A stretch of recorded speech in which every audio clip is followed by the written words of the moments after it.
연이어 스스로 목숨을 끊은 안타까운 사건이 발생하고 있는데요.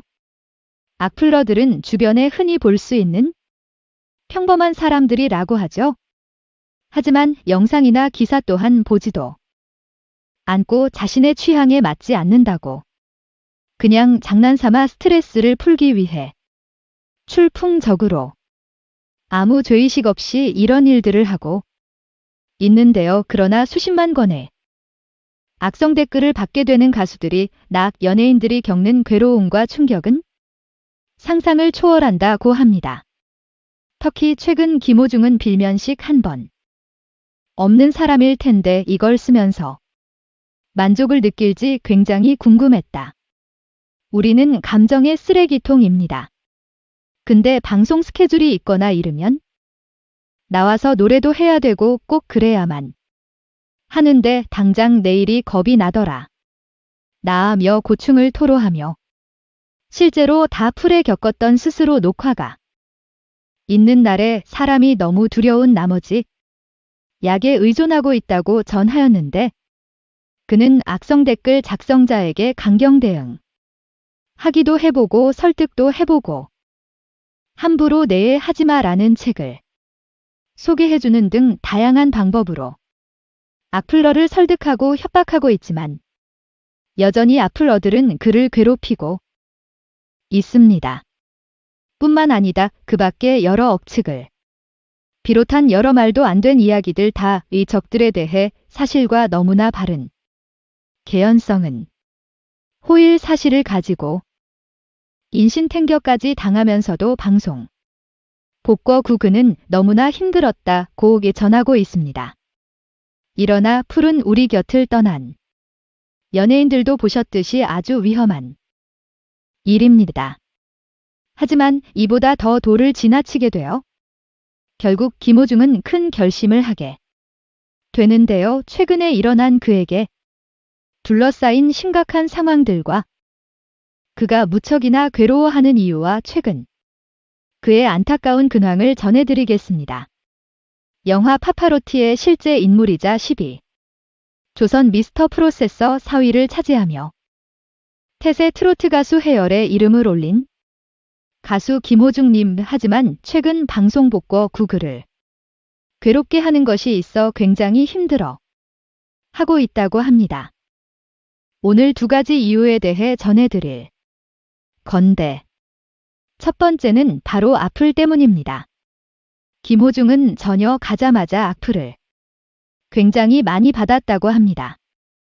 그는 한 방송에서 다 글이나 개인적으로 보는 메시지다든지 항해라든지 심지어 할머니가 보이니 쉬지 않냐 코인을 농락하고 가족을 건드리고 처음에는 굉장히 견디기 힘들 돌아가며 속상해하며 눈물을 글썽이었습니다.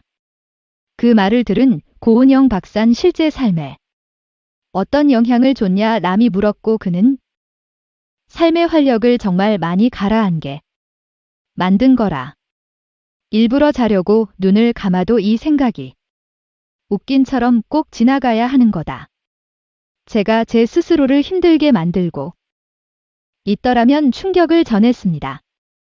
이어 김호중은 1년씩 한 번 없는 사람일 텐데 이걸 쓰면서 만족을 느낄지 굉장히 궁금했어요. 우리는 감정의 쓰레기통인다. 근데 방송 스케줄이 있거나 이르면 나와서 노래도 해야 되고 그래야 하는데 당장 내일이 겁이 나더라. 녹화가 있는데 약에 의존하게 되고 그렇더라라며 고충을 토로해 안타까움을 전했습니다. 하지만 그를 괴롭히는 두 번째 이유는 더욱 더 안타까움을 자아내는데 하루 그의 성악에 대한 마음 때문인데 이게 무슨 말이냐고요. 그는 전혀 가자마자 첫 발표 복인 대중음악 기치 나는 사람을 내놓았습니다. 이 노래에 얽힌 이야기를 들은 팬들은 그 자리에서 눈물을 흘렸었죠. 사회복무요원으로 근무하던 올해 초 팬들이 팬카페에 쓴 편지에서 발견한 표현이었는데 그가 힘든 근무를 마치고 자기 전에 누워 팬들께서 주신 편지를 읽다가 그대가 있어 난 살아간다 그대가 있어? 난 숨을 쉰다 뒤에 글을 보며 눈물을 훔치며 나가면 영 노래로 보답해야겠다고 다짐했다고 합니다. 결국 이 글들은 실제 노래의 가사가 됐고 이 소식을 들은 팬들은 감동이 눈물을 흘렸습니다. 이는 일종의 편성으로 평소 팬들과의 잦은 소통이 만든 별표 마무리도 하는데요. 노래 제목인 빛이 나는 사람은 김원준과 팬들의 서로를 양할 애칭이라고 합니다. 이어 그는 복거 후 첫 무대 때 이 노래를 팬들과 함께 불렀고 감동과 떨림 설령 때문에 그때 무대에 기운이 하나도 안 날 점도 있다고 하는데 복거 후 첫 무대 때는 심장이 너무 빨리 뛰어라. 노래를 어떻게 불렀는지 기억도 안 날 정도였다라고 전하며 공연장을 채워준 팬분들을 보고 몇 번이고 감사의 인사를 전했습니다. 하지만 이런 대중음악과 달리 그의 마음 한구석에는 성악이 있었는데요. 그는 한 방송에 나와 막상 채의 마음 같지 않더라 행사만 열심히 다니는 송악과 해외 중악 사이 뒤쪽도 아니고 저쪽도 아닌 사람이 되죠. 노래를 하고 싶은데 어디서 해야 하는지도 모르겠고 성악에 더 깊게 들어갔어야 왜 그런 선택을 해서 그러고 있냐 그녀 자신을 자책하고 후회하고 더 나아가 절망까지 하고 있다고 합니다. 그도 그럴 것이 그는 어릴 때부터 성악에 대한 마음남 달랐죠. 당시 어린 김호중은 성악화해를 다 내는 학생들과 비유를 당하기쇼.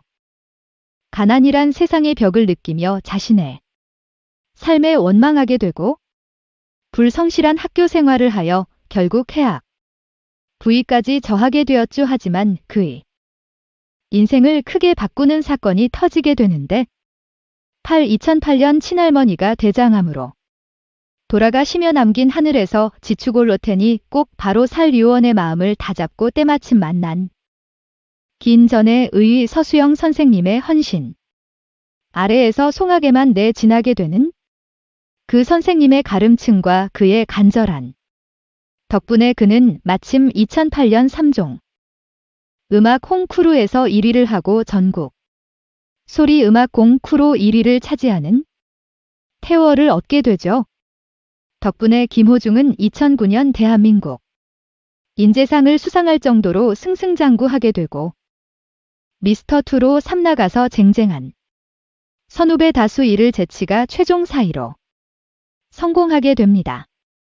김호중 님에게 말씀드립니다. 성악 이든 대중음악이든 본인이 하고 싶은 음악을 하시길 바랍니다. 성악을 하는 김호중이나 대중음악을 하는 김호중인 팬들은 그 어떤 모습도 사랑할 것입니다.